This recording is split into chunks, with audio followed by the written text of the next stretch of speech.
There's a hidden camera in your office, Uncle Marcus, but it's not yours. The words hit the air like ice water at midnight.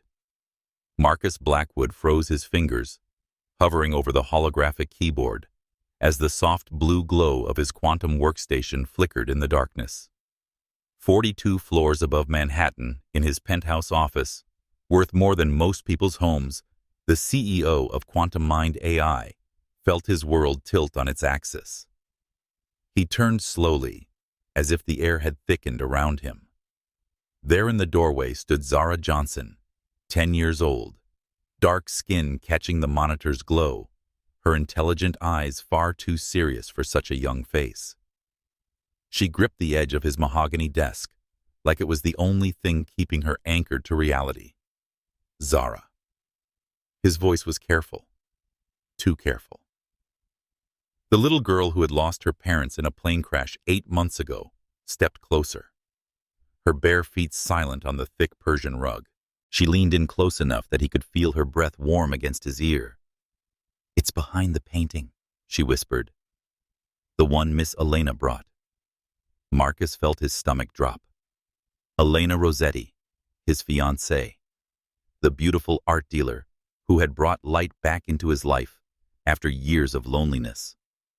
The woman who had helped him learn how to braid Zara's hair, who brought coffee during his late-night work sessions, who had become the mother figure this traumatized child desperately needed.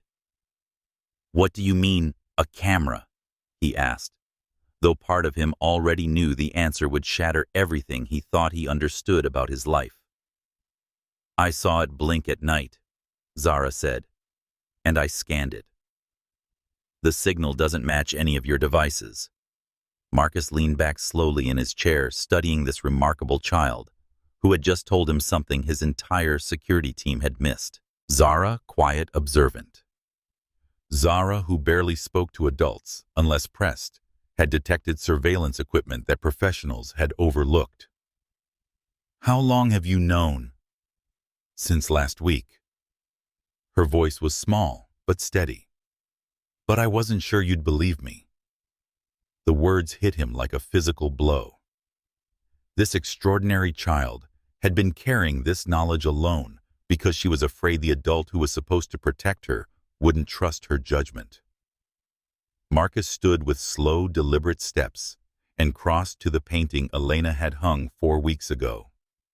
The abstract cityscape in muted grays and blues that she said would soften the masculine energy of his workspace. He lifted the canvas from its hooks, and there it was.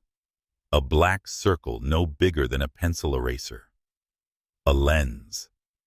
A hidden camera that had been watching his most private moments for weeks. His jaw locked as the full scope of Elena's betrayal crashed over him like a wave. "Zara, go wait outside for a minute," he said quietly. "No." The firmness in her voice stopped him cold. She wasn't being disobedient. She was being brave. He gave a slow nod and motioned her closer. "All right. Sit." Zara perched on the edge of the leather guest chair, hands folded in her lap, looking at him with a gaze far older than any child should wear. "I checked the signal history," she said matter-of-factly. "It started right after Elena hung the painting. But there are others. Smaller ones in the living room in the den. I think someone's been listening to you." Marcus felt a chill crawl up the back of his neck. Elena's sudden interest in his schedule. The way she lingered near his desk during important calls. Her habit of arriving with coffee just when he needed it most. The coincidences had been too perfect, and now they weren't coincidences at all. "You've been carrying this alone," he said. She nodded once. "I believe you," he said, and watched her shoulders soften for the first time since she'd entered his office. "You do. I should have believed you the first time you said it." The corners of her mouth didn't move, but something in her eyes shifted. Trust, relief, the beginning of hope. Marcus reached for the painting again, studying the camera embedded in the frame's curve. So small it could have been decorative. But it wasn't decorative. It was deliberate. It was betrayal made manifest. "Zara," he said, voice low. "I want you to keep watching, but only if you feel safe. Can you do that?" She nodded solemnly. "From now on, we do this together. No more secrets." She looked up at him, and for the first time since arriving in his home 8 months ago, she smiled. Not the polite smile of a child trying to please adults. The real smile of someone who finally felt heard. Marcus pulled her into a hug that felt like both promise and protection.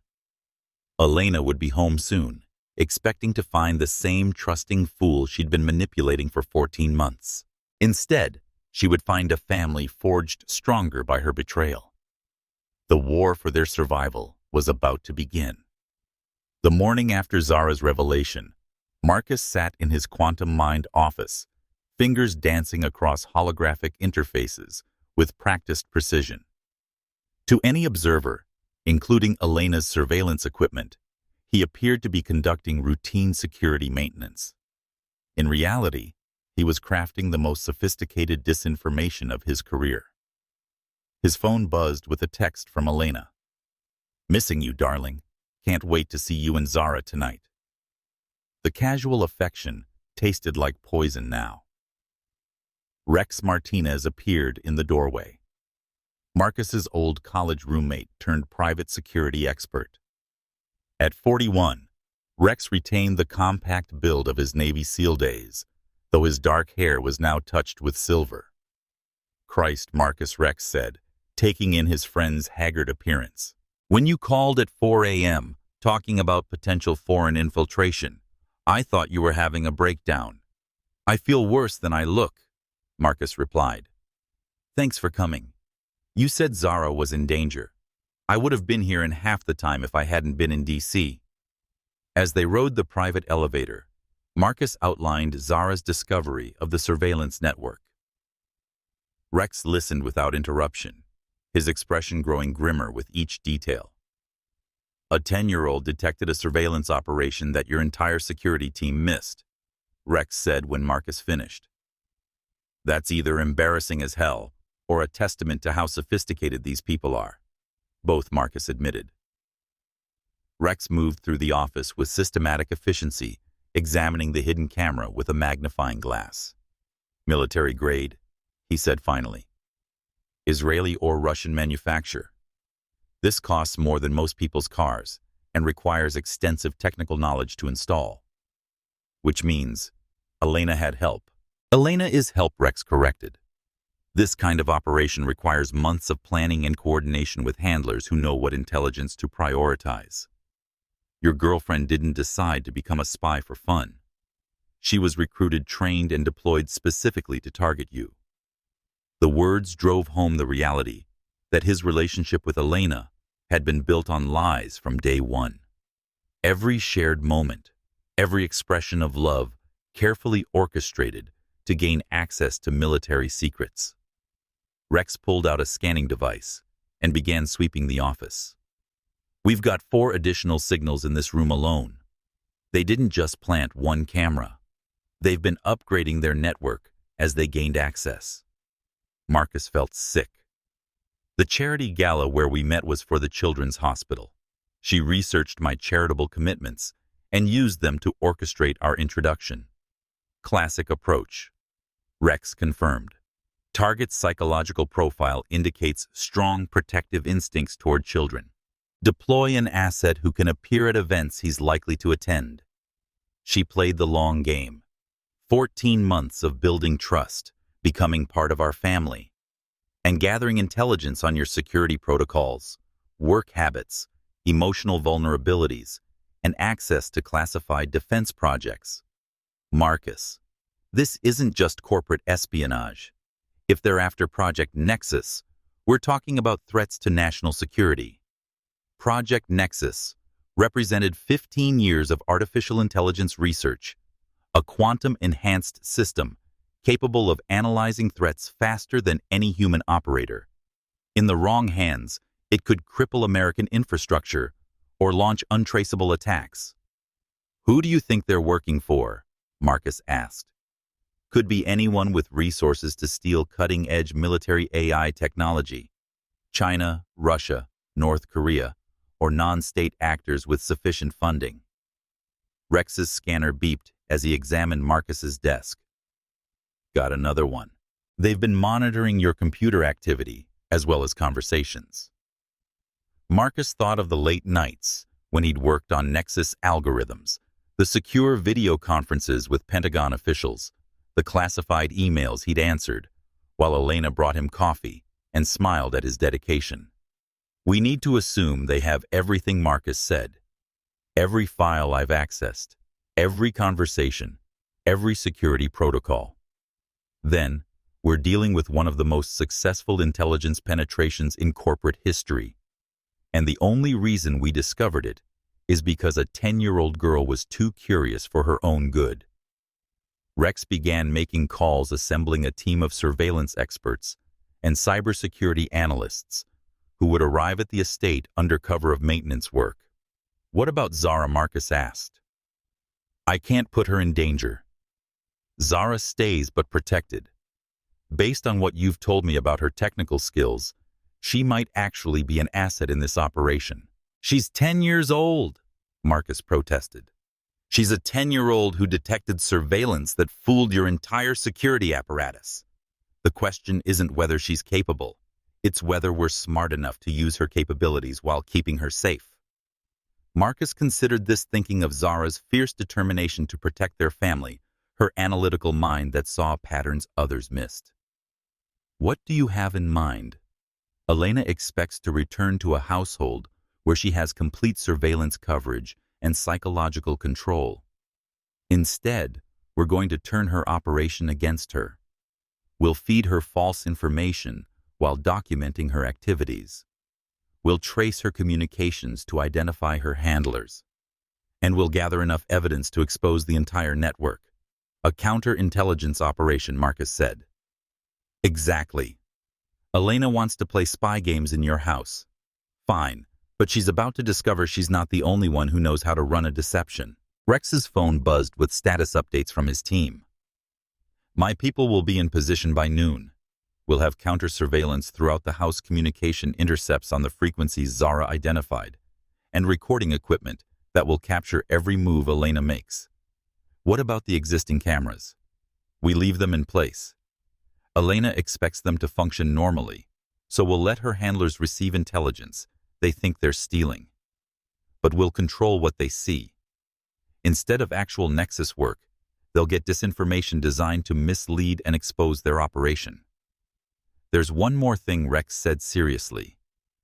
Once we spring this trap, there's no going back.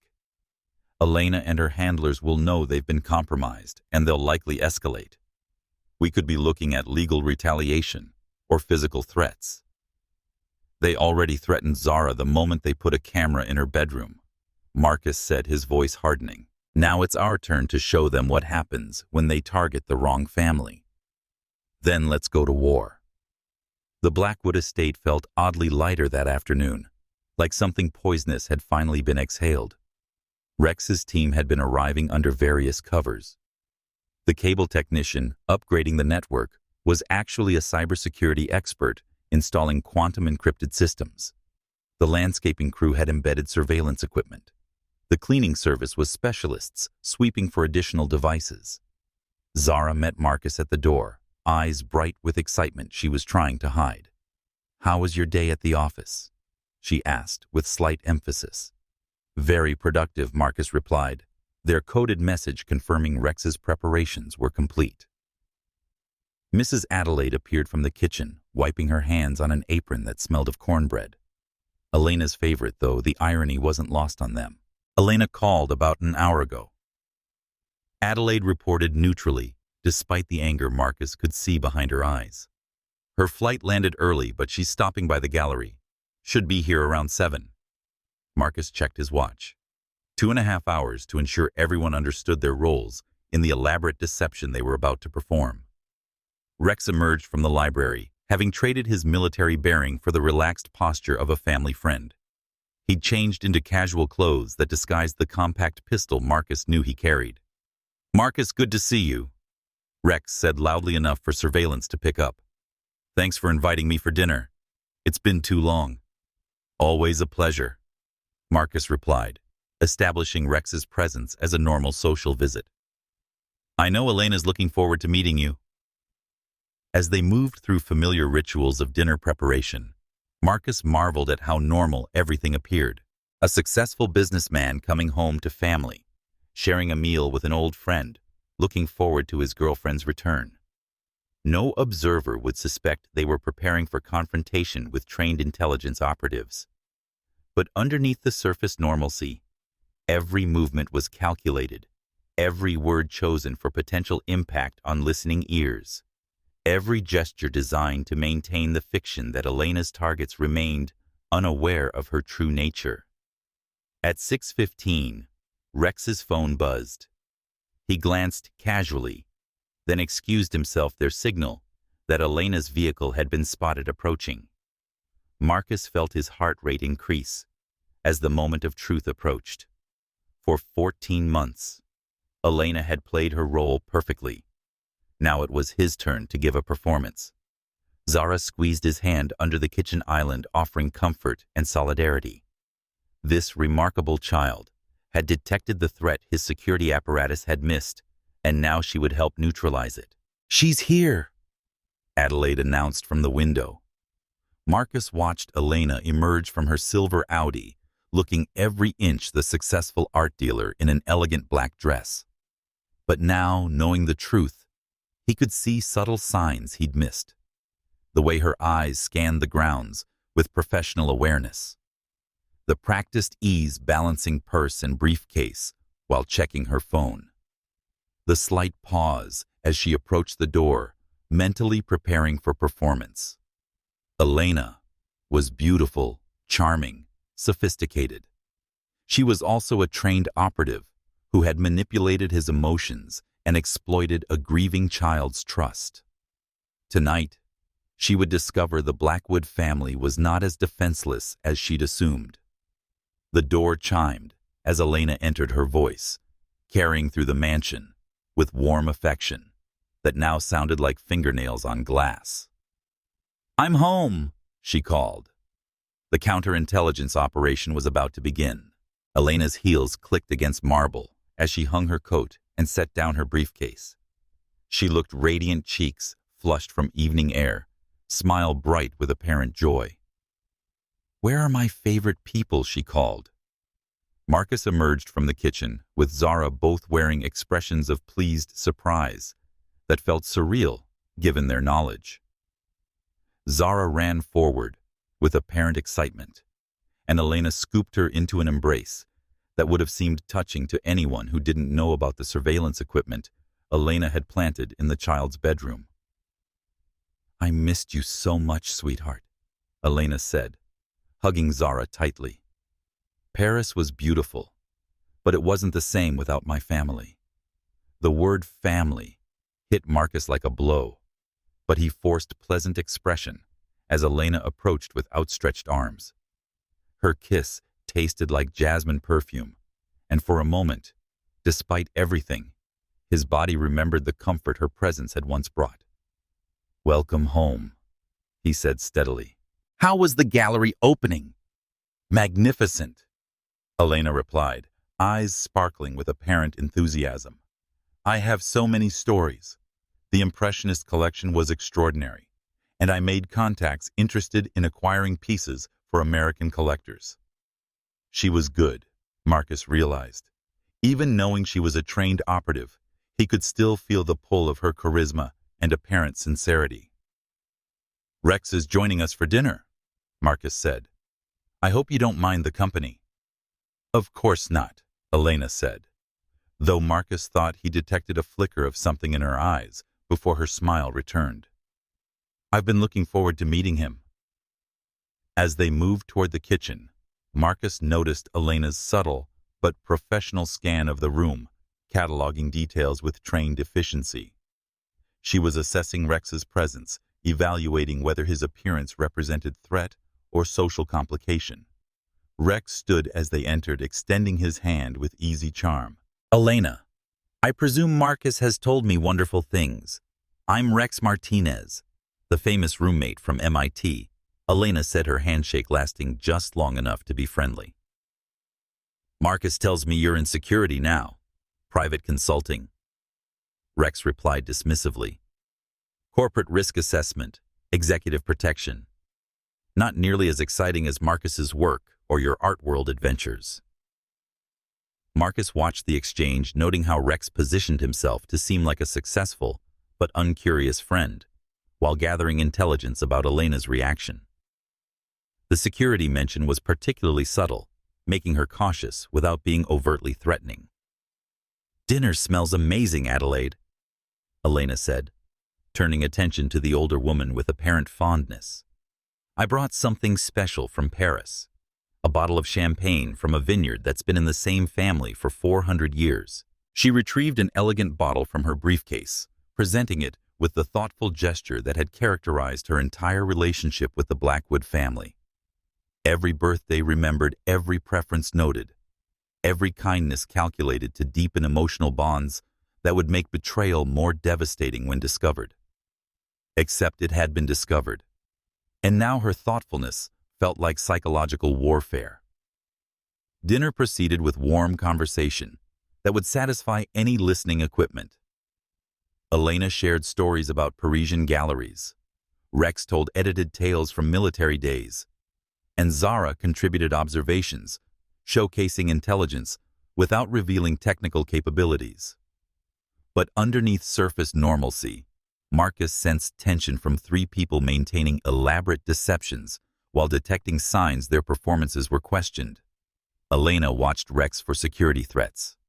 Rex analyzed Elena's behavior for intelligence background confirmation. Marcus tried acting like a man in love while fighting urge to confront the woman who had violated his family's trust. Only Zara seemed genuinely at ease, chattering about school with natural enthusiasm, somehow compartmentalizing knowledge that the woman she spoke with had installed surveillance equipment in her bedroom. Elena Zara said during conversation lull, "Can I show you the new computer program I wrote?" Mrs. Peterson said it was college-level work. Elena's smile was warm and encouraging. "Of course, sweetheart. I'd love to see what you've been working on." Marcus felt breath catch as Zara led Elena toward the library where her computer was set up, knowing his brilliant niece was about to give Elena access to the very analysis tools she'd used to detect the surveillance network. But Rex's slight nod reminded him this, too, was part of their plan. As evening progressed, Marcus began appreciating the complexity of their game. Every casual question Elena asked about his work was intelligence gathering. Every affectionate gesture toward Zara was psychological control maintenance. Every expression of love toward Marcus was manipulation designed to keep him emotionally vulnerable and operationally careless. But now, instead of being victims of Elena's sophisticated deception, they were active participants in counterintelligence, designed to expose her network while protecting national security assets she'd been sent to steal. By the time Elena excused herself to unpack, Marcus felt emotionally drained, but strategically optimistic. They had successfully maintained cover while gathering valuable intelligence about Elena's methods and objectives. More importantly, they had protected Zara while positioning themselves to trace Elena's communications and identify handlers. Phase 1. Complete, Rex murmured as they watched Elena disappear upstairs to the master bedroom, where additional surveillance would monitor her every action. "She suspects nothing, and my team has intercepted 2 encrypted transmissions from her phone to offshore numbers." Marcus nodded, feeling grim satisfaction that Elena's surveillance techniques were now being used against her. Tomorrow, they would begin feeding her false information about Project NEXUS, while Rex's analysts worked to decrypt communications and identify the broader network. Zara appeared at his side, expression serious, despite the late hour. "She asked a lot of questions about your work schedule, and she seemed very interested in whether you ever brought classified files home." "Good observation," Marcus said, pulling her into a hug that felt like comfort and protection. "You did perfectly tonight. I'm proud of how brave and smart you've been." "Are we winning?" Zara asked, voice small in the darkened hallway. Marcus looked towards stairs where Elena was preparing for bed, in the room they had shared for over a year, surrounded by surveillance equipment that would record conversations with handlers who viewed his life's work as intelligence assets to be stolen. "Yes," he said firmly. "We're winning." But even as he spoke, Marcus knew the real battle was just beginning. Elena's operation represented months of careful planning by people who wouldn't give up easily. When they realized their spy had been compromised, their response would be swift and potentially violent. The Blackwood family had won the first engagement, but the war for their security and survival was far from over. Elena returned to the estate at 4:30 the next afternoon, her demeanor subtly different. The change was almost imperceptible, a slight tension in her shoulders, more alert quality to her smile, the way her eyes moved systematically across the property, as if cataloging details for the first time. "How was your meeting?" Marcus asked, as she entered, forcing warmth into his voice. "Productive but exhausting," Elena replied, kissing his cheek with lips that felt like ice. "The client has very specific requirements, and I spent most of the day coordinating with galleries across Europe." The lies flowed so smoothly that Marcus marveled at her professional skill, even as he despised her for using it against his family. "Zara's been looking forward to seeing you," Marcus said, playing his domestic role, while knowing hidden recording equipment captured every nuance. "She finished another computer project and wants to show you how it works." Elena's smile brightened with apparent affection, though Marcus now understood it was likely professional appreciation for the child whose trust she had cultivated as carefully as any intelligence asset. "I can't wait to see it. That little girl's talent never stops amazing me." As they moved toward the kitchen where Mrs. Adelaide was preparing dinner, Marcus noted Elena's subtle visual sweep of surroundings. She was looking for changes, anomalies, anything indicating her cover had been compromised. Her training was showing, and Marcus realized that whatever instructions she had received from her handler had put her on high alert. Rex was waiting, having spent the afternoon reviewing intelligence reports while maintaining the appearance of extending his visit. "Elena, welcome back," Rex said, embracing her with comfortable familiarity. "How was your business meeting?" "Very important," Elena confirmed, and Marcus heard layers of meaning that would have been invisible days ago. "I should know by tomorrow whether the deal will go through as planned." The conversation continued with surface banality, but underneath Marcus sensed tension of multiple deceptions running in parallel. Elena was gathering final intelligence while preparing for extraction. Rex was monitoring her behavior while coordinating with his surveillance team. Marcus was maintaining the role of unsuspecting target while fighting urge to confront the woman who had violated his family's trust. Zara appeared with her laptop, eager to demonstrate her analytical software, which was actually a more sophisticated version of the program she'd used to detect Elena's surveillance network. "Look what I figured out," Zara said, settling beside Elena and opening her laptop to reveal a complex interface combining data visualization with pattern recognition algorithms. "I can analyze network traffic and identify anomalies that most people would miss." Elena leaned in with apparent fascination, asking technical questions that demonstrated familiarity with computer systems far beyond any art dealer's knowledge. Marcus watched her expertly probe Zara's software capabilities while maintaining interested adult encouraging gifted child facade. "This is incredible work, sweetheart," Elena said, hand resting on Zara's shoulder in a gesture that now made Marcus's skin crawl. "Have you shown this to your uncle?" "Uncle Marcus has been helping me," Zara replied, glancing at Marcus with expression managing to be both innocent and conspiratorial. "He says understanding network security is important for working with sensitive information." The words were carefully chosen to sound like educational guidance, while serving as setup for the disinformation operation they were about to launch.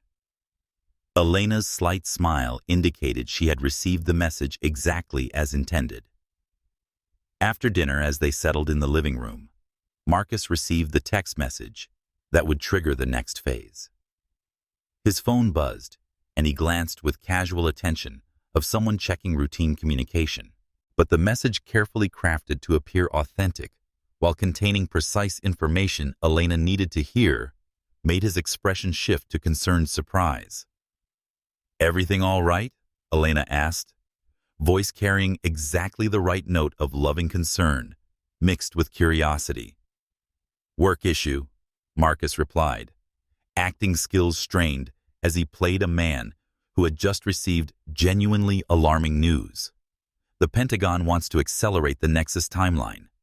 They're sending a secure transport team tomorrow morning to move the entire project to a classified facility in Virginia." Elena's reaction was perfectly controlled.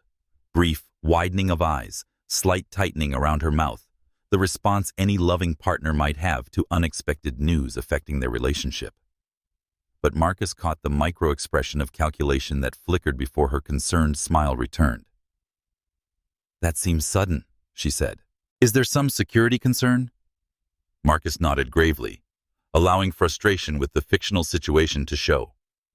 "Intelligence reports suggest foreign actors might be targeting defense contractors with advanced AI capabilities. The government wants to secure all sensitive projects before any risk of compromise." "When do you have to transfer the files?" Elena asked, voice carrying exactly the right balance of personal concern and professional curiosity. "Tonight," Marcus replied, letting exhaustion and annoyance color his words. "I'll need to spend the evening preparing a complete data package and security documentation. The transport team arrives at 6 a.m. sharp." Elena's expression showed sympathetic understanding mixed with disappointment. "I guess that means you'll be working late again, and here I was hoping we could have a quiet evening together after my business trip." "I'm sorry, darling," Marcus said, taking her hand with apparent regret. "Once this transfer is complete, things should calm down significantly. Maybe we can plan that weekend getaway we've been talking about." The conversation continued for another hour, with Elena asking casual questions about the transfer process, while maintaining appearance of supportive partner concerned about boyfriend's work stress. But Marcus could see the intelligence operative beneath the loving facade, cataloging every detail useful for planning an operation to steal Nexus data before it moved beyond her reach. At 10 o'clock, Marcus excused himself to begin fictional preparations, kissing Elena goodnight with lips that had once thrilled him and now felt like instruments of betrayal. "Don't work too late," she said, fingers trailing across his arm in a caress that had once conveyed intimate affection and now felt like a predator testing prey's defenses. Marcus made his way to his office, acutely aware that Elena would monitor his activities through the surveillance network she had installed. He settled at his workstation and began the elaborate performance of preparing sensitive files for transfer fingers, dancing across holographic interfaces, while Rex's team fed carefully crafted disinformation through quantum-encrypted systems. To any observer, including sophisticated recording equipment behind Elena's painting, Marcus appeared to work with genuine urgency, compiling classified data for government transport. In reality, every file he accessed, every security protocol he activated, every piece of documentation he prepared was part of an elaborate trap designed to force Elena into revealing herself completely. At 11:15, Marcus heard soft whisper of bare feet in the hallway. Through the gap beneath his door, he could see shadow of someone moving with practiced stealth of a trained operative. Elena was beginning reconnaissance, preparing to assess security challenges she would face stealing Nexus data before it transferred beyond her reach. Marcus continued his work, occasionally muttering comments about file encryption and transfer protocols that would be picked up by listening devices. Every word was calculated to reinforce the fiction that Project NEXUS was being prepared for immediate removal from his personal systems. At midnight, he finally powered down his workstation and made his way upstairs to the master bedroom, where Elena was apparently sleeping peacefully beside the window overlooking estate gardens. Her breathing was deep and regular, and in dim light filtering through curtains, she looked like the woman he had fallen in love with, rather than the foreign intelligence operative who had systematically violated his family's privacy and security. But Marcus knew better now. He understood Elena's apparent sleep was likely as false as everything else about their relationship, and that she was probably planning theft that would begin the moment she believed him unconscious. He settled into bed beside her, allowing his breathing to gradually slow and deepen, as if falling into natural sleep. But his mind remained sharp and alert, waiting for signs that Elena was about to reveal her true nature in ways that would provide irrefutable evidence of her espionage activities. At 12:47 a.m., Elena's breathing pattern changed almost imperceptibly. Marcus felt the mattress shift as she moved with careful precision, testing whether he was truly asleep before beginning whatever operation her handlers had ordered her to complete. Satisfied that Marcus was unconscious, Elena slipped from bed with fluid grace of someone trained in covert movement. Through barely open eyes, Marcus watched her retrieve a small device from her purse. Sophisticated electronics that definitely hadn't come from any art gallery, and moved toward the bedroom door with focused purpose of a professional on a mission. This was it. After 14 months of patient cultivation and intelligence gathering, Elena was about to attempt theft of Project NEXUS, unaware that every step was being monitored by federal agents and security specialists, documenting evidence that would send her to prison for the rest of her life. Marcus waited exactly 3 minutes after Elena left the bedroom, then activated the encrypted communication device Rex had given him. A single tapped message would alert surveillance teams that Elena's operation had begun, and all recording systems should activate to maximum sensitivity. The counterintelligence trap was now fully engaged, and Elena Rosetti was about to discover that the family she had manipulated and betrayed was far more dangerous than she had ever imagined. Elena moved through the darkened mansion like a ghost made flesh, bare feet silent against hardwood floors as she navigated spaces that had become as familiar as her childhood home.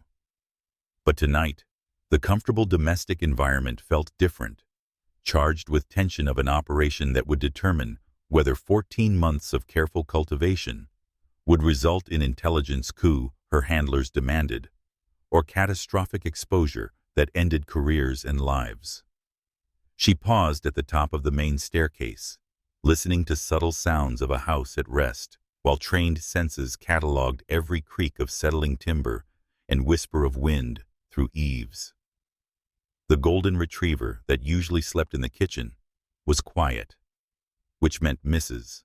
Adelaide had either given him a sedative or taken him to her quarters, both scenarios that simplified Elena's mission by eliminating potential complications.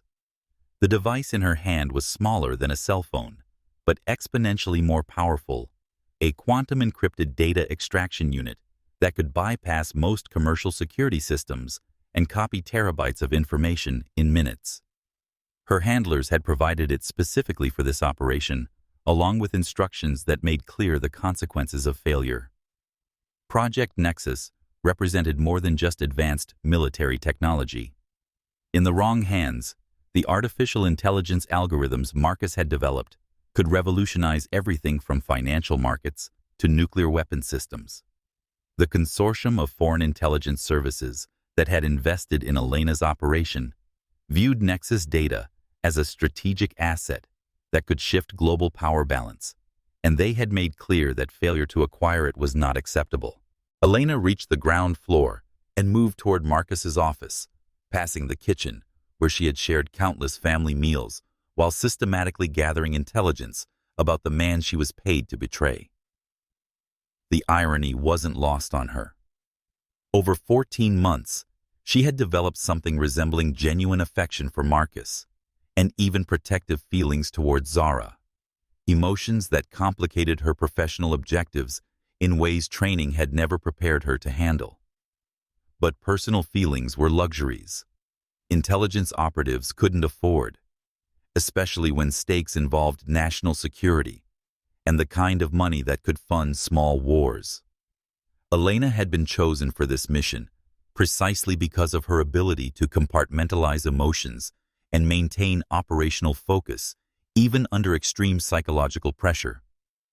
She reached Marcus's office and paused again, listening for sounds that might indicate her activities had been detected. The house remained silent, except for distant hum of climate control systems and barely audible whisper of quantum processors in Marcus's workstation, maintaining encrypted connections to QuantumMind's secure servers. Elena approached the office door and extracted another device from her pocket, a sophisticated lock-picking tool that could defeat most electronic security systems without leaving traces of intrusion. But as she prepared to begin bypass of Marcus's security measures, she noticed something that made her blood run cold. The office door was already open. Not fully open, but unlatched in a way completely inconsistent with Marcus's obsessive security protocols. In over a year of observation, Elena had never known him to leave his office unsecured when it contained active connections to classified systems. The man who had built a $50 billion technology empire by being paranoid about intellectual property theft would never be so careless with military secrets, unless he wanted someone to find the door open. Elena felt the first stirrings of professional alarm as she considered implications. Marcus's behavior over the past 24 hours had been subtly different, more tense, more alert, asking fewer questions about her activities while seeming to provide more information about his work. And Rex Martinez's extended visit, while perfectly explainable as a social call, had introduced a new variable into household dynamics that could represent either coincidence or counter-surveillance. But her handlers had been explicit about timeline. The Nexus transfer was scheduled for 6 a.m., which gave her less than 5 hours to complete data extraction and transmit intelligence to offshore servers that would forward it to her employers. Operational security concerns had to be balanced against mission requirements, and failure to acquire Nexus data would have consequences that extended far beyond her personal safety. Elena pushed the office door open and stepped into the space where she had spent countless hours watching Marcus work, gathering intelligence about his projects and protocols, while playing the role of supportive girlfriend, interested in her partner's professional achievements. The quantum workstation was in sleep mode, holographic displays dark, but quantum processors still humming with background activity that suggested active security protocols. She approached Marcus's desk and activated her extraction device, watching as its display began analyzing quantum encryption signatures protecting his systems. The device was military-grade technology, capable of defeating most commercial security measures. But Marcus's quantum algorithms represented state-of-the-art cryptography that would challenge even sophisticated penetration tools. As the extraction device worked to identify vulnerabilities in Marcus's security architecture, Elena found herself thinking about the man sleeping upstairs, the brilliant, caring, vulnerable human being she had been manipulating for over a year. Marcus Blackwood was everything her psychological profile had suggested, driven by protective instincts, motivated by genuine desire to use his talents for beneficial purposes, and emotionally vulnerable due to losses he had experienced throughout his life. But he was also more complex than her handlers had anticipated. The way he had responded to Zara's presence in his life, the gentleness he showed toward a traumatized child, the patience he demonstrated in helping her heal from devastating loss. These qualities had made Elena's manipulation easier by providing clear emotional levers to exploit, but they had also made her respect him in ways that complicated her professional detachment. The extraction device chimed softly, indicating it had identified potential entry points into Marcus's quantum encryption. Elena leaned forward to examine data pathways the device had mapped, noting that security architecture was even more sophisticated than her briefings had suggested. Marcus hadn't just protected Nexus files with standard encryption. He had embedded them within a quantum maze that would require specific knowledge of his algorithmic approaches to navigate successfully. She began the delicate process of guiding extraction tools through Marcus's security measures, working with focused concentration of someone who understood that a single mistake could trigger countermeasures that would not only prevent data theft, but alert Marcus to the attempted breach. Every keystroke had to be perfect. Every decision had to account for the paranoid security mindset that had made Marcus one of the most successful technology entrepreneurs of his generation. But as Elena worked, she began noticing anomalies in data structures she was accessing. Nexus files were exactly where Marcus's conversation had suggested they would be, and they contained the kind of advanced AI algorithms her handlers had described, but something about their organization felt wrong. The mathematical foundations were sound, but implementation details seemed almost too elegant, too perfectly structured to represent the kind of iterative development process that characterized most cutting-edge research. Elena paused, professional instincts warning her that the data she was extracting might not be authentic. In her experience, the most sensitive intelligence was always buried within layers of mundane information protected not just by encryption, but by operational security that made valuable data difficult to distinguish from routine business files. But her extraction device was indicating successful penetration of Marcus's systems, and the files she was copying contained exactly the kind of advanced AI algorithms her handlers had sent her to steal. If this was disinformation, it was sophisticated enough to fool analysis tools that cost more than most people's houses, and detailed enough to represent months of preparation. The extraction process completed at 3:17 a.m., with Elena's device indicating successful acquisition of over 2 terabytes of data, including complete Nexus algorithms, implementation, documentation, and integration protocols for military applications. She initiated the transmission sequence that would forward stolen intelligence through proxy servers across multiple countries before delivering it to her handlers in the Cayman Islands. As the upload progress bar slowly advanced, Elena allowed herself a moment of professional satisfaction. After 14 months of patient cultivation and psychological manipulation, she had successfully penetrated one of the most secure private research facilities in the world and acquired intelligence that would provide her employers with technologies worth hundreds of billions of dollars on the black market. But her satisfaction was tempered by growing sense that something fundamental had changed in household dynamics over the past day. Marcus's behavior, Rex's presence, even Zara's interactions with her, had felt subtly different, not obviously suspicious, but lacking the unconscious ease that characterized genuine domestic relationships. Elena's training had taught her to trust her instincts, even when rational analysis suggested her concerns might be unfounded. And her instincts were telling her that the Blackwood family was not as unaware of her true nature as they had seemed. The upload completed at 3:42 a.m., and Elena's device confirmed successful transmission of Nexus data to her handler's servers. Her mission was complete, but rather than feeling relief that should have accompanied successful completion of a long-term operation, she found herself fighting growing sense of unease about the entire scenario. Elena powered down her extraction device and prepared to return to the master bedroom, where she would resume pretense of sleeping peacefully beside the man she had betrayed. Tomorrow morning, she would express concern about Marcus's work stress and offer support during the fictional Nexus transfer, all while preparing for extraction that would remove her from the operation before her true identity could be discovered. But as she turned to leave Marcus's office, Elena noticed something that made her blood freeze in her veins. The painting she had hung above Marcus's bookshelf. The painting that concealed the primary surveillance camera she had been using to monitor his activities was slightly askew, rotated perhaps 2 degrees from its normal position. Someone had moved it. Someone had discovered the hidden camera. And if they had found one piece of her surveillance network, They had almost certainly found the others.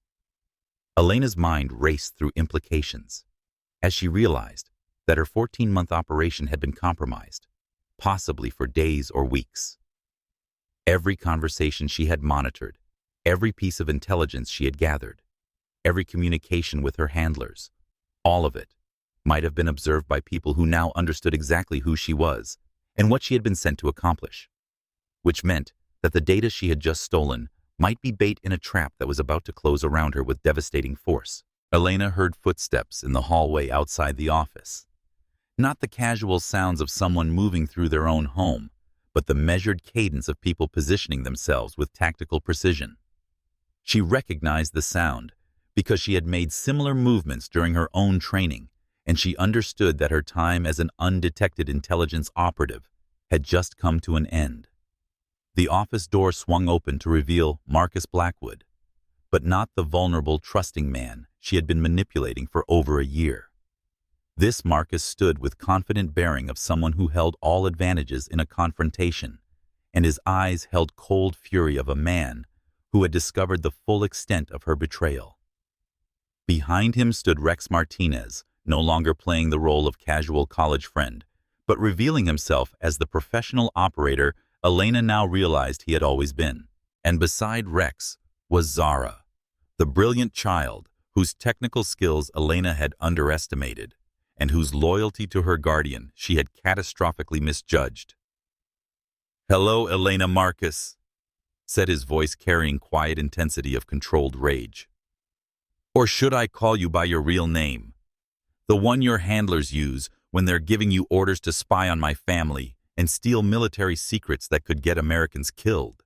Elena felt the walls of her operation collapsing around her as she realized that every advantage she had possessed, operational security, psychological manipulation, insider access, had been turned against her by people she had underestimated as badly as any intelligence operative in history.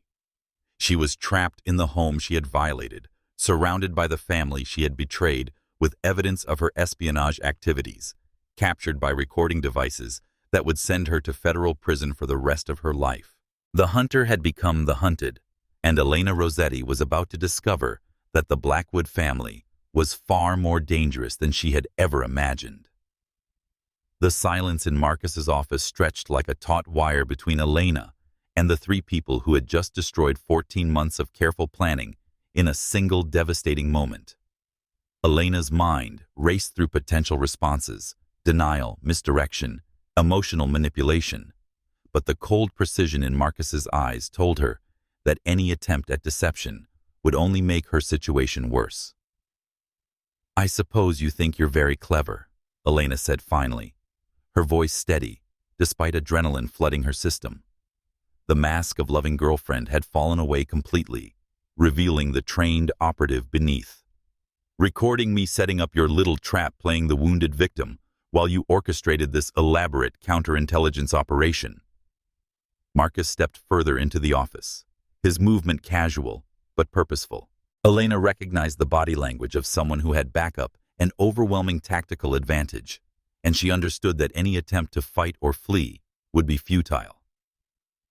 "I think I'm a man who trusted the wrong person," Marcus replied, his voice carrying controlled anger, more frightening than rage.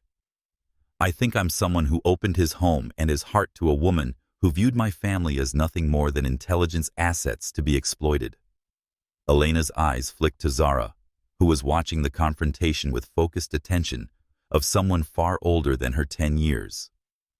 The child, who had seemed like such a useful source of intelligence about Marcus's habits and vulnerabilities, had turned out to be the most dangerous adversary Elena had ever faced. "You," Elena said, addressing Zara directly, "you discovered the cameras, didn't you? That brilliant little mind figured out what all the adults had missed." Zara stepped forward, her voice clear and steady. "I protected my family. You tried to hurt us and I stopped you." The simple declaration hit Elena with unexpected force. This child, this remarkable, courageous child, had seen through Elena's deceptions and taken action to defend people she loved, all while maintaining perfect operational security until the moment of confrontation. "How long have you known Elena?" asked Marcus. "Long enough to document every aspect of your operation," Rex answered, his voice carrying professional satisfaction of someone who had successfully executed a complex mission. "Every communication with your handlers, every piece of intelligence you transmitted, every violation of federal espionage laws you committed while pretending to be part of this family." Elena felt the last vestiges of hope drain away as she realized the scope of evidence they had gathered against her. If they had been monitoring her communications with handlers, they had not only exposed her individual activities, but potentially compromised the entire intelligence network that had invested so heavily in this operation. "The Nexus data," she said, understanding dawning. "What I stole tonight, it wasn't real." Marcus smiled, and Elena saw genuine satisfaction in his expression for the first time since entering the office. "Oh, it was real. Real enough to fool your extraction devices and sophisticated enough to pass initial analysis by your handlers. But every algorithm contains subtle markers that will identify anyone who tries to use the stolen code, and several key components are missing that render the entire system useless for practical applications." "You fed me disinformation," Elena said, her professional admiration for the operation warring with fury at having been so thoroughly outmaneuvered. "We fed your entire network disinformation," Rex corrected. "Every piece of intelligence you've transmitted over the past 72 hours has been carefully crafted to mislead your handlers while exposing their methods and objectives. By now, federal agents are executing warrants against shell companies and offshore accounts connected to your operation, and intelligence services in 3 countries are discovering that their expensive long-term asset has been compromised." Elena leaned back against Marcus's desk, the full scope of her defeat settling over her like a weight that threatened to crush her spirit completely.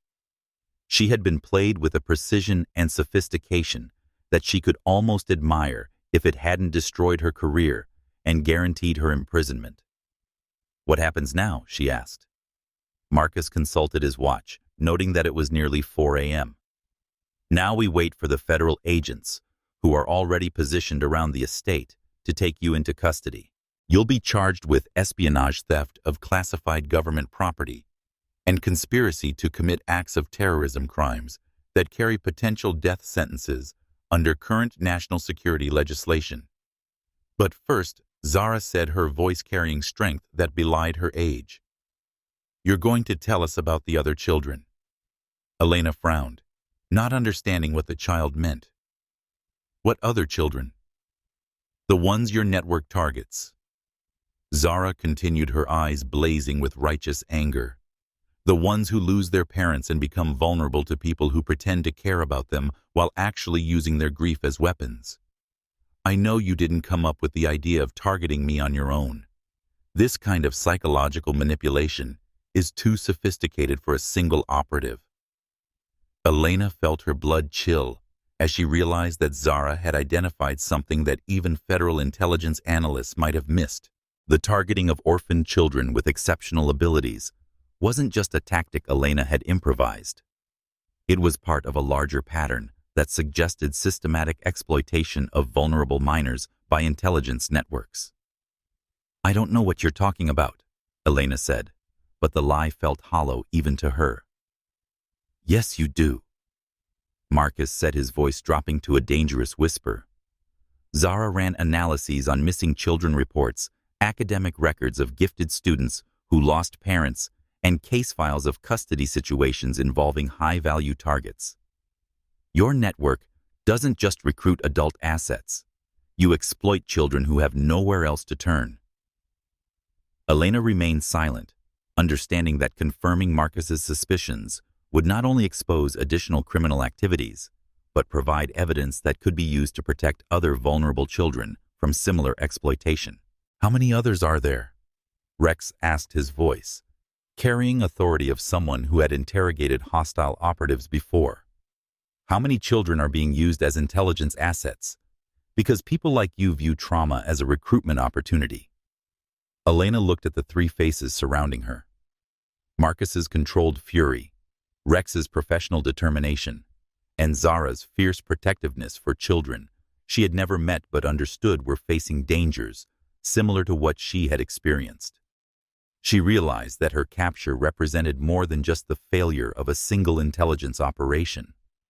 It was potentially the beginning of a broader investigation that could expose systematic abuse of vulnerable minors by multiple intelligence services.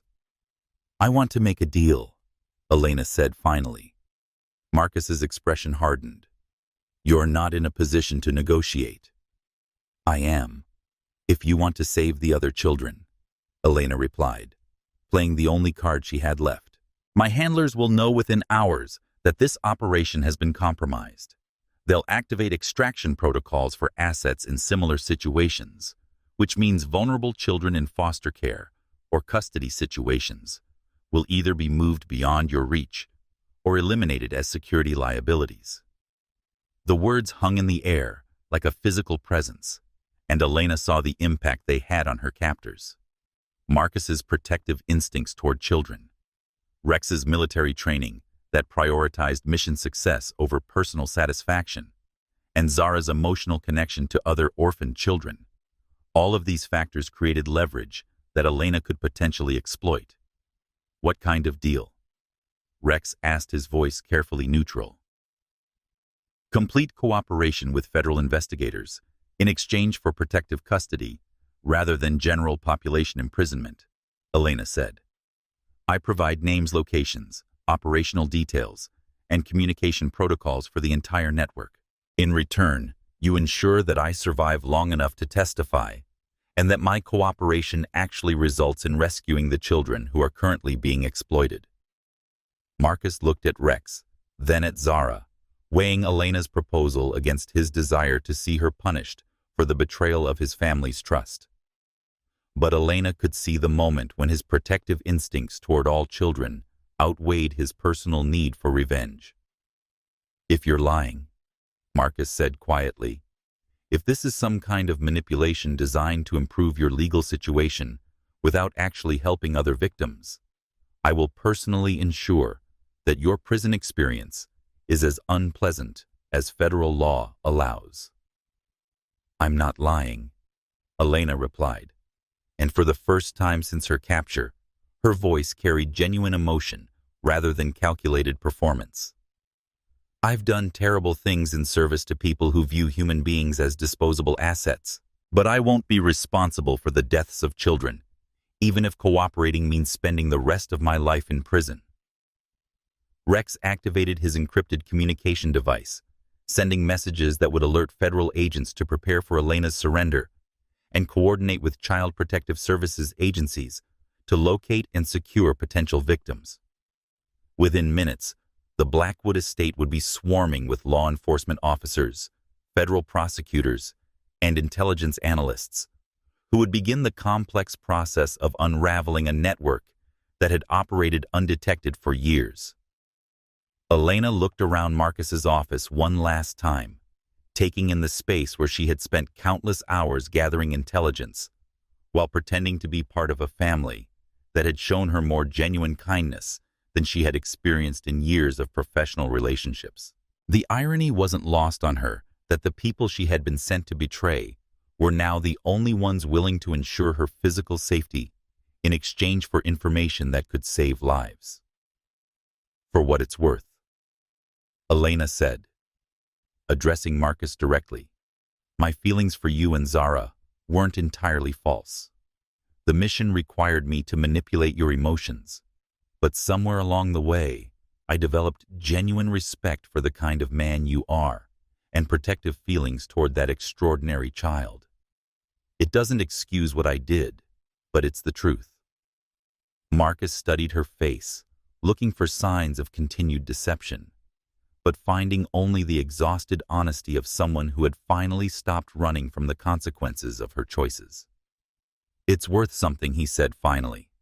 "Not forgiveness and not a free pass for the betrayal of my family's trust, but it's worth knowing that the woman I fell in love with existed somewhere inside the spy who invaded our home."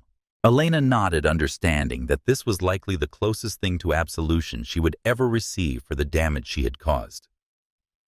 In a few hours, she would begin a new existence as a federal prisoner and cooperative witness, trading whatever remained of her freedom for the chance to prevent other children from experiencing the kind of exploitation she had helped perpetrate.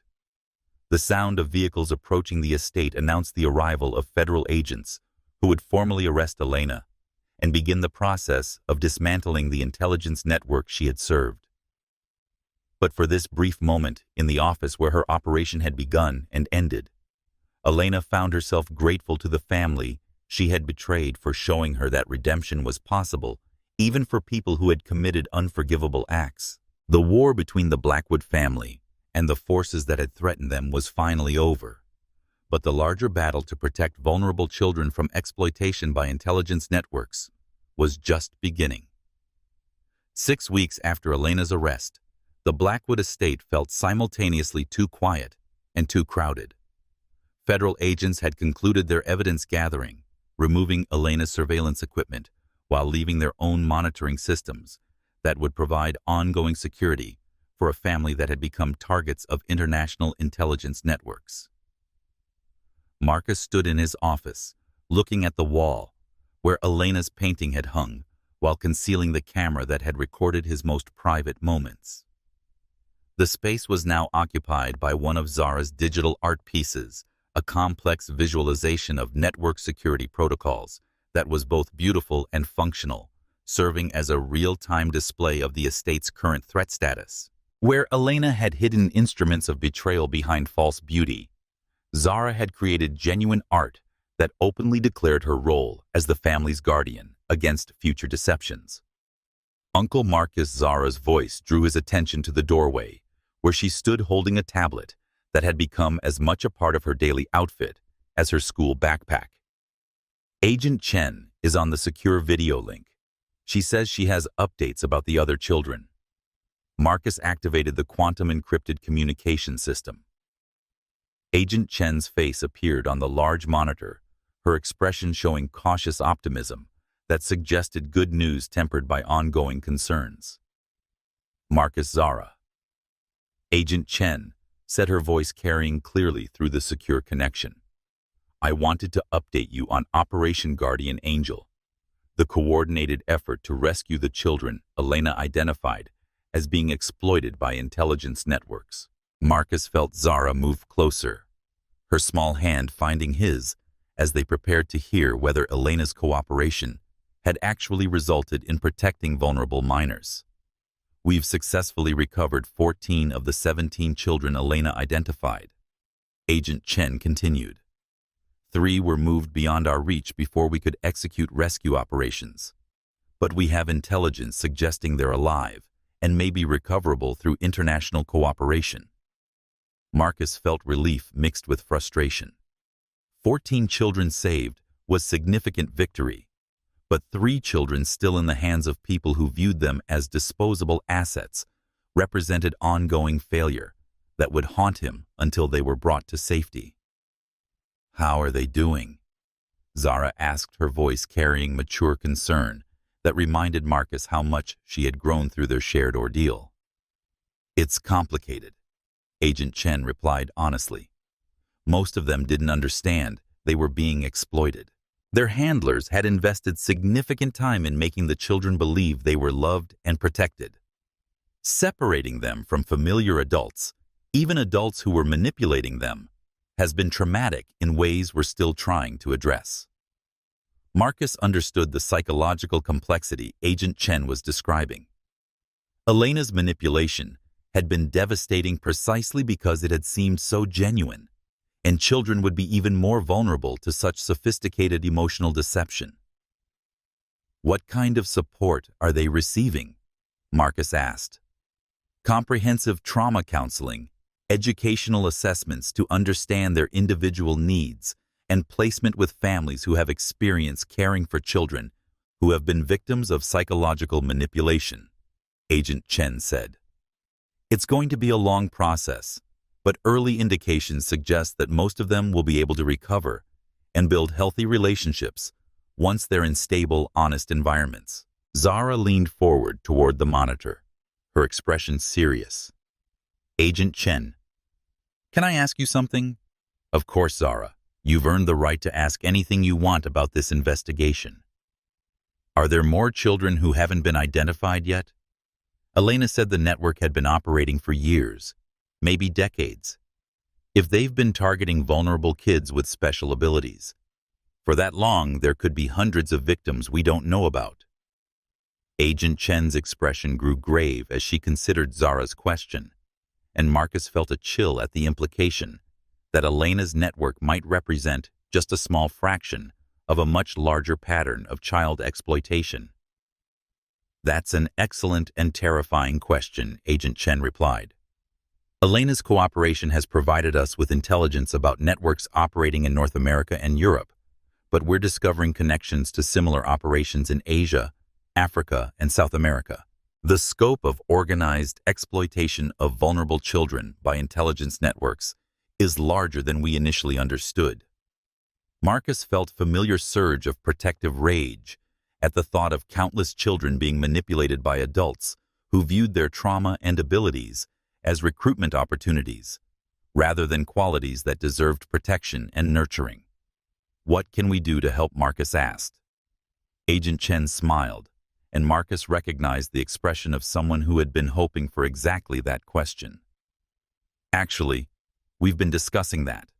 The Zara Foundation that you established has attracted attention from child protection agencies around the world, and several governments have inquired about adapting your model for identifying and protecting gifted children who might be vulnerable to exploitation.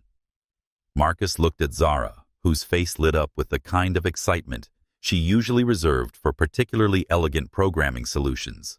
The foundation they had created to honor her parents' memory and provide support for orphaned children with exceptional abilities was apparently having impact beyond their original intentions.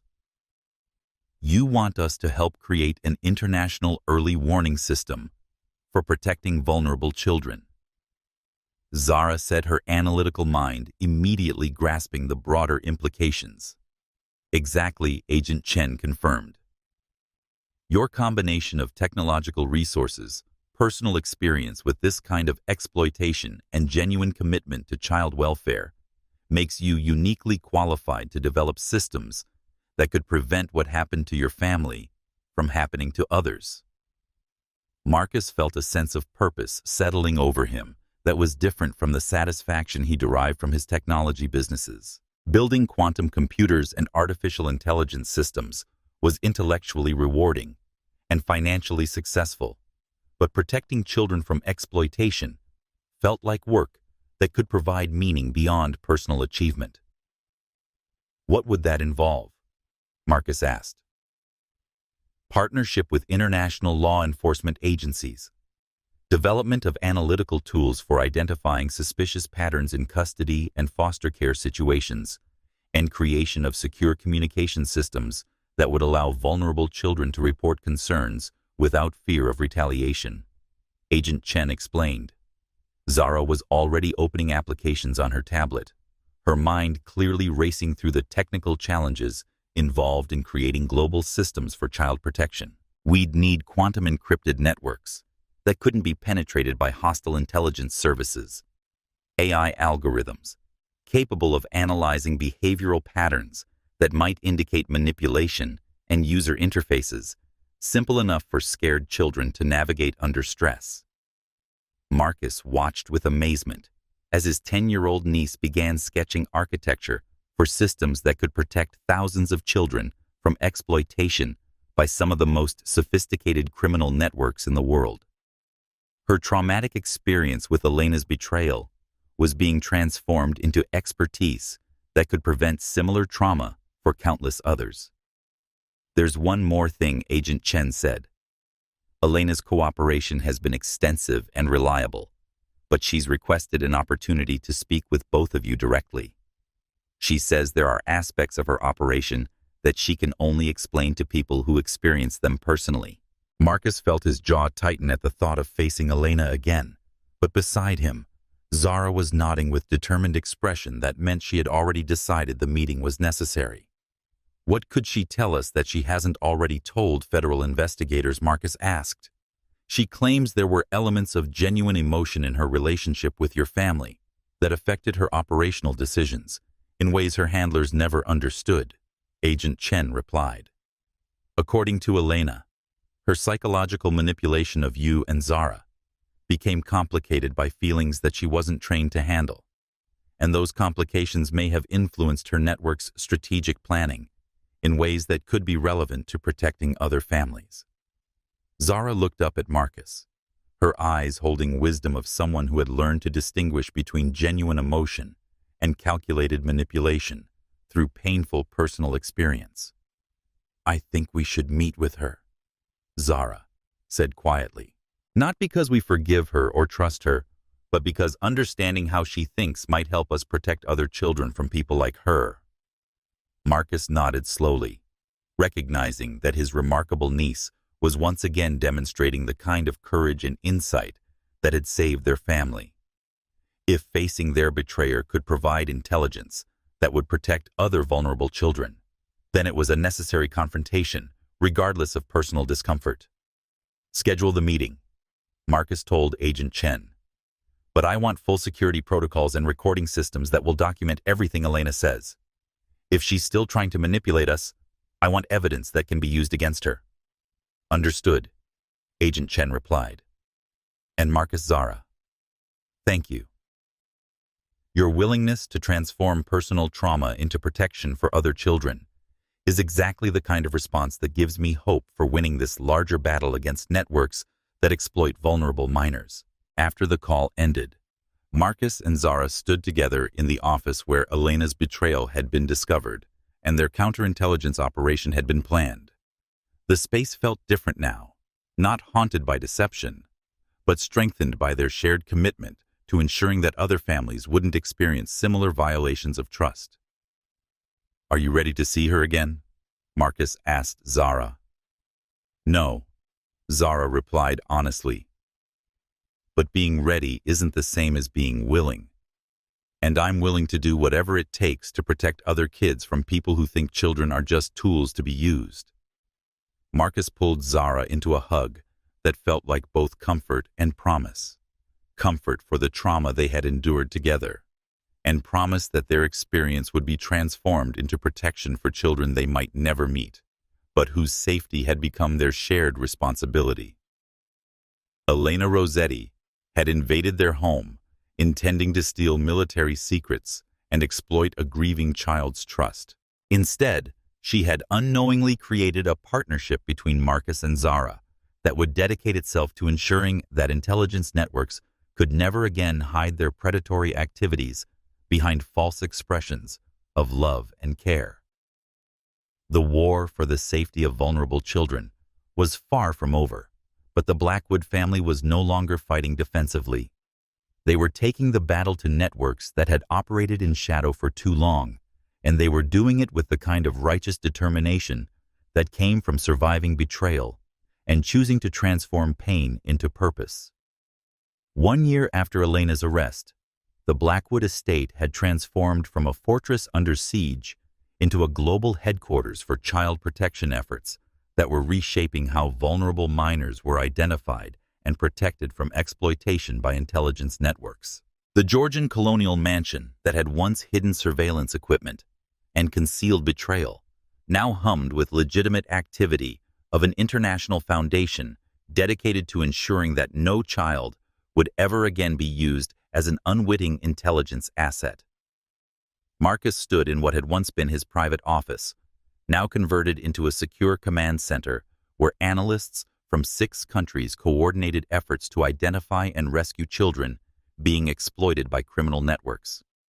The wall where Elena's painting had concealed her camera was now occupied by a massive display showing real-time data about ongoing operations, successful rescues, and emerging threats to vulnerable minors around the world. Zara, now 11 years old, and somehow both more mature and more carefree than she had been during Elena's manipulation, moved between workstations with confident authority of someone who had earned her position through demonstrated competence rather than family connection. Her technical skills had continued to develop at a pace that amazed even Marcus, but more importantly, her emotional intelligence had grown to match her analytical abilities. Uncle Marcus, Zara said, approaching with a tablet that displayed the kind of complex data visualization that had become her specialty. We've got confirmation from Agent Chen. Operation Safe Harbor recovered the last 3 children from Elena's network. They're safe, and they're receiving the support they need to recover from their experiences. Marcus felt a familiar surge of satisfaction as their efforts produced tangible results in the form of children rescued from exploitation and networks dismantled by international law enforcement cooperation. The foundation they had created in response to Elena's betrayal had grown into one of the most effective child protection organizations in history, with resources and capabilities that intelligence networks had learned to fear. How many does that make total? Marcus asked, though he already knew the answer. 237 children rescued from various networks across 4 continents. Zara replied, her voice carrying pride tempered by knowledge that their work was far from complete. But our analytical models suggest there are still hundreds more who haven't been identified or located yet. The scope of international child exploitation by intelligence networks had proven even larger than Elena's initial intelligence had suggested, with criminal organizations operating in countries where government oversight was minimal and international cooperation was difficult to coordinate. But each successful rescue operation provided additional intelligence that led to identification of more victims and more networks. Mrs. Adelaide appeared in the doorway, carrying sandwiches and coffee, her presence serving as a grounding reminder that despite the global scope of their mission, they remained fundamentally a family committed to taking care of each other while working to protect other families from similar threats. Agent Chen is on the secure line, Mrs. Adelaide announced. She says she has news about Elena's sentencing hearing. Marcus activated the quantum-encrypted communication system. Agent Chen's face appeared on the main display, her expression showing cautious satisfaction that had characterized her work throughout the investigation and prosecution of Elena's network. Marcus, Zara. Agent Chen said I wanted to update you on Elena's legal situation before you heard through other channels. The federal judge accepted her plea agreement this morning.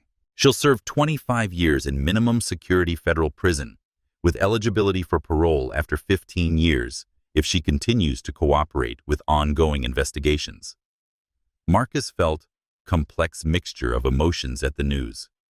Elena's sentence was severe enough to reflect the seriousness of her crimes, while also recognizing her cooperation in exposing the network that had exploited vulnerable children. It was justice, though. Marcus wasn't sure any legal outcome could truly address the emotional damage her betrayal had caused. How do you feel about the sentence? Zara asked her question directed at Marcus rather than Agent Chen. Marcus considered the question carefully, understanding that his response would influence how Zara processed her own feelings about Elena's punishment and the broader concept of justice for crimes that involved both betrayal and exploitation. I think it's appropriate, Marcus said finally. Elena committed serious crimes that endangered national security and exploited vulnerable children, and she needs to face consequences for those actions. But her cooperation also helped rescue hundreds of children and expose networks that might have continued operating for years if she hadn't provided intelligence. The sentence balances punishment with recognition of her efforts to minimize the damage her activities caused. Agent Chen nodded approvingly. Elena's cooperation has been extensive and reliable throughout the investigation. She's provided intelligence that led to arrests in 17 countries and rescue of children who might never have been found otherwise. That doesn't excuse what she did to your family, but it does suggest that her regret about her actions is genuine. Zara looked thoughtful as she processed Agent Chen's words. Do you think she'll actually serve the full sentence, or will she be released early if she keeps helping with investigations? That will depend on the value of her ongoing cooperation and her behavior in prison, Agent Chen replied. But Marcus, there's something else I wanted to discuss. Elena has requested permission to correspond with you and Zara, under federal supervision, to provide updates about investigations that result from intelligence she continues to provide. Marcus felt his stomach tighten at the thought of maintaining any kind of relationship with the woman who had violated his family's trust so completely. But beside him, Zara was nodding with analytical consideration. She brought to complex problems. It might be useful, Zara said. If Elena's still providing intelligence that helps rescue children, we could use that information to coordinate our foundation support services with federal law enforcement operations. Marcus looked at his remarkable niece, who had somehow learned to separate personal betrayal from operational utility in ways that suggested wisdom far beyond her 11 years.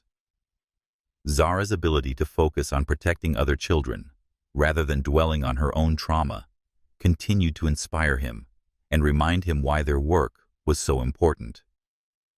What kind of oversight would there be? Marcus asked Agent Chen. All correspondence would be reviewed by federal investigators before being forwarded to you, and any information Elena provides would be verified through independent sources before being acted upon. Agent Chen replied. She would essentially be serving as a consulting resource for ongoing child protection efforts while serving her sentence for the crimes she committed. Marcus nodded slowly, understanding that maintaining limited contact with Elena might provide advantages for their foundation's work, while also offering Elena a way to continue making amends for the damage her activities had caused. We'll consider it, Marcus said. But any correspondence would need to focus exclusively on child protection efforts, with no personal content that might be interpreted as an attempt to re-establish emotional connections. Understood, Agent Chen replied. And Marcus Zara, I want you to know that the work your foundation has done over the past year has revolutionized how law enforcement agencies approach child protection in intelligence-related cases. The analytical tools you've developed, the support services you've created, and the international cooperation you've facilitated have saved hundreds of lives and prevented exploitation that might have continued for years. After ending the call, Marcus and Zara walked through the estate grounds, where enhanced security measures now protected not just their family, but the dozens of staff members who had joined their child protection efforts. The gardens where Zara had once played alone, while Elena gathered intelligence, were now filled with laughter of other children, young people who had been rescued from exploitation and were staying at the estate while receiving specialized therapy and educational support. Do you think Elena really feels guilty about what she did to us? Zara asked, as they paused beside the fountain that had been installed as a memorial to her parents and all the other family members who had been lost to violence and exploitation. Marcus considered the question carefully, understanding that his answer would influence how Zara understood concepts of redemption and forgiveness that would shape her relationships for the rest of her life. I think Elena's cooperation suggests she understands that what she did was wrong and wants to minimize the ongoing damage from her actions, Marcus said. Whether that represents genuine remorse or strategic behavior designed to improve her legal situation is something we may never know for certain. Zara nodded thoughtfully. But it doesn't really matter, does it? Whether her motivation is guilt or self-interest, the result is that more children are being rescued and protected.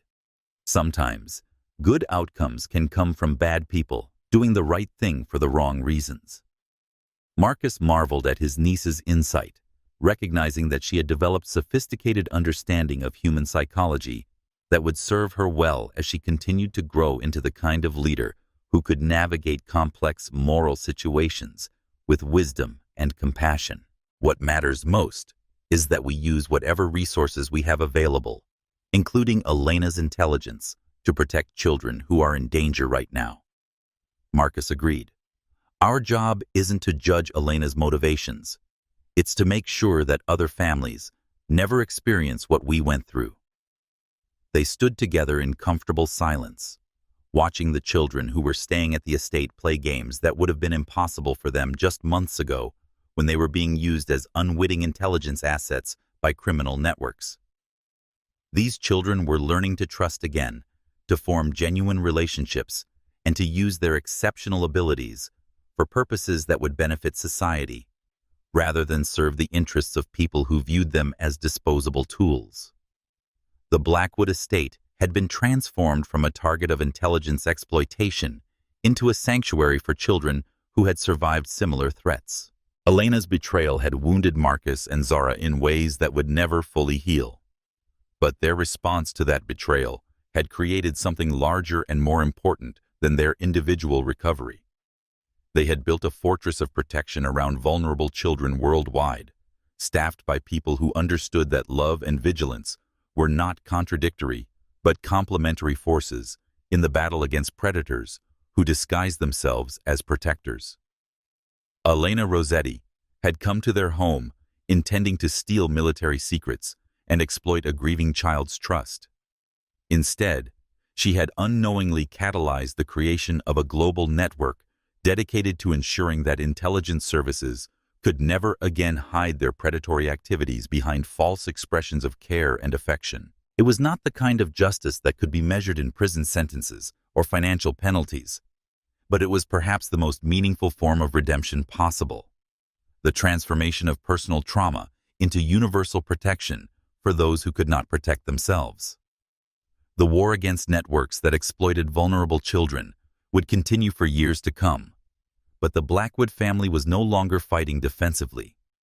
They had become the hunters, and their prey was anyone who believed that a child's innocence and trust could be weaponized for profit or political advantage.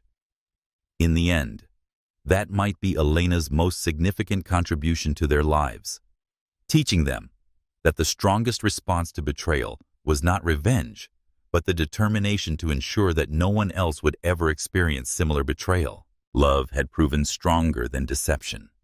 Courage had overcome manipulation, and family bonds had survived even the most sophisticated attempts to exploit them for hostile purposes.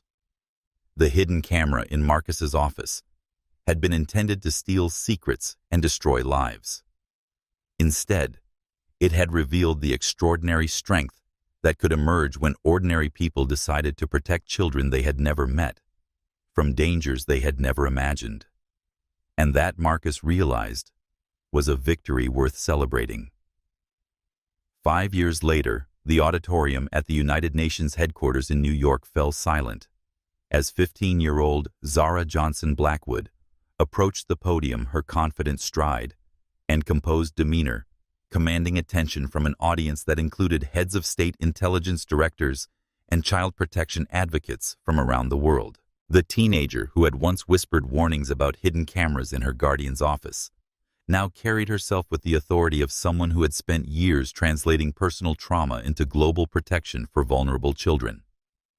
Marcus watched from the VIP section, his heart swelling with pride as he observed the remarkable young woman Zara had become. Her adoption had been finalized 3 years earlier, making official the family bond that had been forged through shared adversity and strengthened by their joint commitment to protecting other children from exploitation. She was brilliant, compassionate, and absolutely fearless when it came to confronting adults who underestimated her capabilities or questioned her authority to speak on matters of child protection. Distinguished delegates. Zara began, her clear voice carrying easily through the cavernous space. My name is Zara Johnson Blackwood, and I'm here to talk to you about children who are being used as weapons against their own families. The opening line was calculated for maximum impact, and Marcus could see its effect rippling through the audience as diplomats and officials leaned forward to pay closer attention to the teenager who had just accused their governments of tolerating crimes against minors.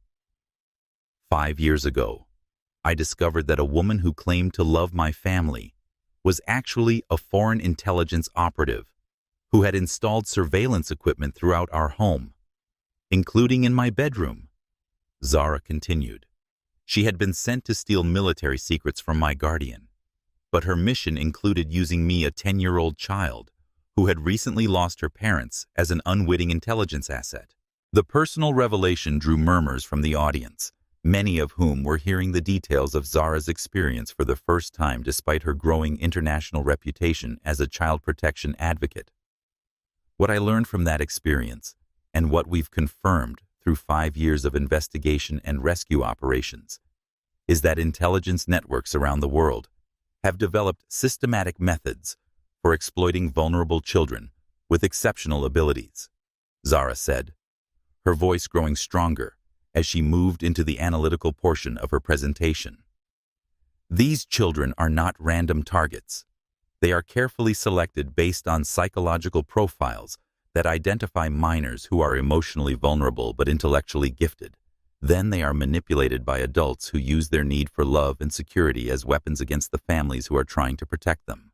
Marcus felt the familiar surge of protective rage that always accompanied discussions of how intelligence networks exploited children. But he also felt profound admiration for Zara's ability to discuss her own trauma in ways that educated rather than simply elicited sympathy. The Blackwood Foundation has documented over 800 cases of children being used as intelligence assets across 6 continents. Zara continued consulting her tablet with the same confidence her guardian had once displayed when presenting to corporate boards. These children range in age from 8 to 16, and they possess abilities that make them valuable to intelligence networks. Exceptional memory, advanced technical skills, unusual social intelligence, or access to high-value targets through their family relationships. She paused, allowing the scope of the problem to register with her audience before moving to the next phase of her presentation. But here's what the intelligence professionals in this room need to understand. These children are not just victims. They are potential allies in disrupting the networks that exploit them. When children are educated about manipulation techniques, when they're taught to recognize the difference between genuine care and calculated deception, when they're given secure channels to report suspicious behavior, they become the most effective counterintelligence assets any government could deploy. Marcus smiled as he recognized his own influence in Zara's strategic thinking, but he also saw the unique perspective she brought to child protection efforts, the understanding that empowering vulnerable minors was more effective than simply trying to shield them from sophisticated predators. The global child protection protocol that we're proposing today represents a new approach to international security that recognizes children as partners rather than just potential victims. Zara said, her voice carrying the kind of authority that came from personal experience, combined with years of analytical work. Instead of waiting for intelligence networks to target vulnerable children, we identify and protect those children proactively. Instead of treating child exploitation as a secondary concern in counterintelligence operations, we make it a primary focus that drives international cooperation and resource allocation. The presentation continued for 20 minutes, with Zara outlining specific proposals for information-sharing joint operations and support services that would fundamentally change how governments approached the protection of gifted children from intelligence exploitation. Her recommendations were sophisticated, practical, and informed by years of hands-on experience, rescuing children from networks that had operated with impunity for decades. When she finished, the applause was sustained and genuine, but Marcus could see that many audience members were still processing the implications of what a 15-year-old had just proposed. Zara had essentially challenged the international intelligence community to acknowledge that their tolerance for child exploitation represented both a moral failure and a strategic vulnerability that could be exploited by hostile networks. During the reception that followed, Marcus watched with amusement as diplomats and intelligence directors lined up to speak with Zara, each of them apparently eager to demonstrate their commitment to child protection, while also assessing whether this remarkable teenager might represent a resource they could recruit for their own purposes. "She's impressive," a voice said behind Marcus, and he turned to find Agent Chen approaching with 2 glasses of champagne and an expression of genuine admiration. 5 years ago, she was a traumatized child who was being exploited by foreign intelligence operatives. Today, she's dictating international security policy to some of the most powerful people in the world. Marcus accepted the champagne gratefully, understanding that Agent Chen's presence at the reception represented more than just professional courtesy. Over the past 5 years, she had become not just a law enforcement ally, but a genuine friend who had earned her place in the extended family that had formed around the Blackwood Foundation's mission. "She's remarkable," Marcus agreed, watching as Zara engaged in what appeared to be an intense discussion with the director of Interpol about jurisdictional challenges in international child protection cases. "But what amazes me most is how she's transformed her own trauma into expertise that can protect thousands of other children." Elena thought she was exploiting Zara's vulnerabilities, but she was actually creating the person who would ultimately destroy the network that trained her. Agent Chen nodded thoughtfully. "Speaking of Elena, I have an update you might find interesting. She's been approved for transfer to a minimum security facility with expanded privileges for inmates who contribute to ongoing investigations. Her intelligence continues to be valuable, and her cooperation has been exemplary." Marcus felt the complex mixture of emotions that always accompanied news about Elena: anger at her betrayal, satisfaction at her imprisonment, and grudging respect for her continued efforts to help rescue children from the networks she had once served. "How does Zara feel about Elena's situation?" Agent Chen asked. "Zara views Elena as a case study rather than a personal enemy," Marcus replied. "She's interested in Elena's psychological evolution from operative to cooperating witness because it provides insights into how other intelligence assets might be turned against their handlers. For Zara, Elena's redemption matters less than her utility in protecting vulnerable children." Agent Chen smiled. "That's probably a healthier approach than holding on to anger and resentment. Zara's focused on solutions rather than grievances."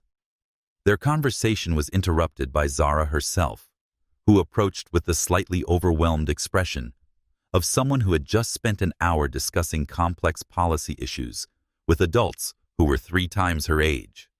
"How did it go?"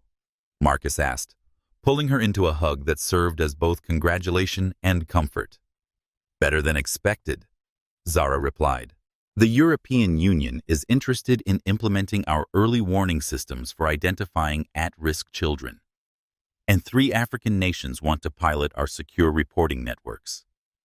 But Uncle Marcus, some of these people are still thinking about child protection as a secondary priority rather than a core security issue."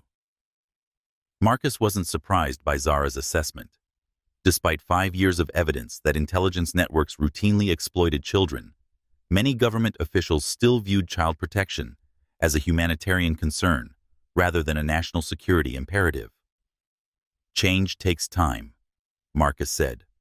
"But every child we rescue, every network we expose, every policy we implement makes it harder for people to ignore the scope of this problem."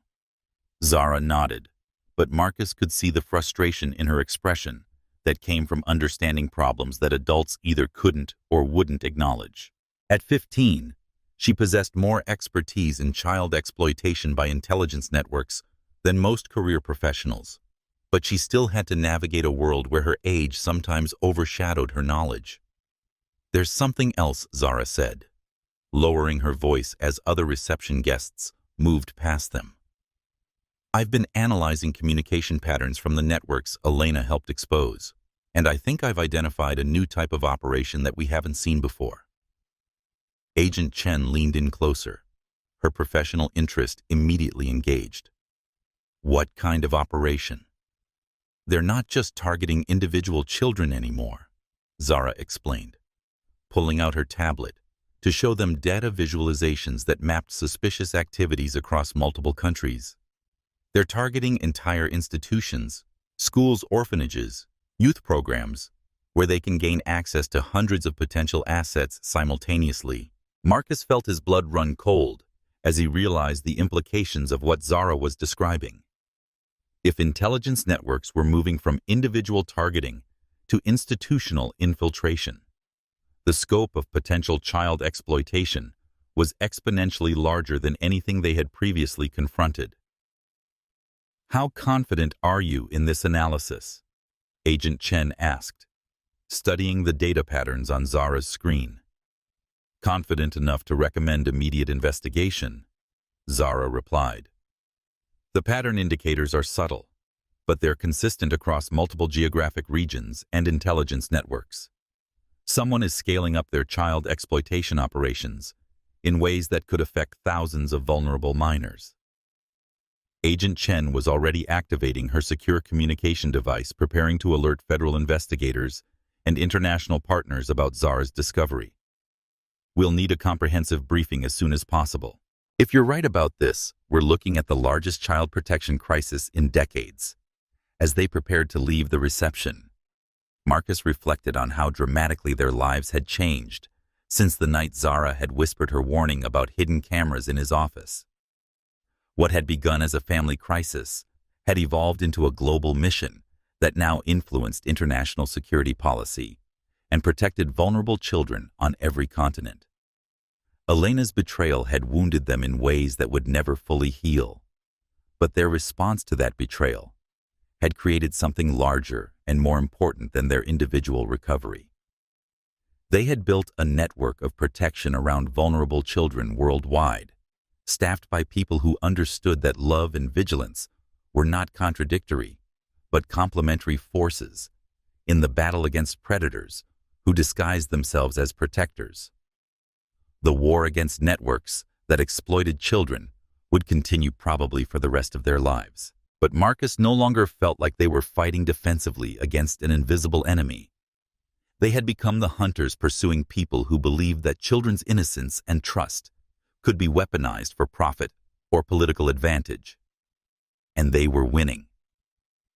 One rescued child at a time, one exposed network at a time, one policy change at a time, they were making the world safer for vulnerable minors who deserved protection rather than exploitation. As they walked out of the United Nations building into the New York evening, Marcus put his arm around Zara's shoulders, feeling the profound satisfaction that came from knowing their family had survived betrayal and emerged stronger, more capable, and more committed to protecting others from similar trauma. "Ready to go home?" Marcus asked. "Always," Zara replied, leaning into his embrace, with the comfortable trust of someone who knew she was completely safe and unconditionally loved. They had started as targets of a sophisticated intelligence operation designed to steal military secrets and exploit a grieving child's vulnerability. They had become a family forged by adversity, strengthened by shared purpose, and dedicated to ensuring that no child would ever again be used as a weapon against the people who loved them. The hidden camera in Marcus's office had been intended to destroy their lives. Instead, it had revealed the extraordinary strength that could emerge when ordinary people decided to protect children they had never met from dangers they had never imagined. Elena Rosetti had come to betray them, and had instead given them a mission that would define the rest of their lives: the protection of vulnerable children from predators who used love as a weapon and trust as a tool for exploitation. It was not the life Marcus had planned, but it was the life that mattered most. And as they headed home to the estate that had been transformed from a fortress under siege into a sanctuary for children, rescued from exploitation, he knew that no military secret or corporate achievement could ever be as valuable as the family he had built with the remarkable young woman walking beside him. Zara had saved them all, and now they were saving others. It was the kind of justice that transcended legal proceedings and prison sentences, the justice of transformation, redemption, and hope for a future where children's gifts would be nurtured rather than exploited. The story that had begun with a whispered warning about hidden cameras had become a global movement for child protection that would continue long after Marcus and Zara were gone, protecting generations of vulnerable children from predators who would learn too late that love was stronger than deception, courage, more powerful than manipulation, and family bonds, more resilient than any attempt to exploit them. In the end, that was Elena's true legacy. Not the military secrets she had tried to steal or the trust she had betrayed, but the family she had inadvertently forged into guardians who would spend their lives ensuring that no child would ever again be used as an unwitting weapon against the people who loved them most. The hidden camera had revealed more than Elena ever intended. It had shown the world what happened when predators underestimated the power of a family united by love, strengthened by adversity, and committed to protecting those who could not protect themselves. And that revelation would echo through the years, inspiring countless others to join the fight against networks that viewed children as assets to be exploited, rather than lives to be cherished and protected. The war was far from over, but the victory belonged to love, courage, and the unbreakable bonds between people who chose to stand together against those who would use innocence as a weapon. Marcus and Zara walked home through the New York streets, two survivors who had become protectors, two victims who had transformed their trauma into strength that could shield countless others from similar betrayal. They had discovered that the strongest response to deception was truth, that the most powerful answer to manipulation was genuine love, and that the ultimate defeat of predators was the creation of families so strong that no force could break them apart. Elena had hidden cameras in their home to steal secrets and destroy lives. Instead, she had revealed the extraordinary power that emerged when ordinary people decided that protecting children was worth any sacrifice, any risk, any cost.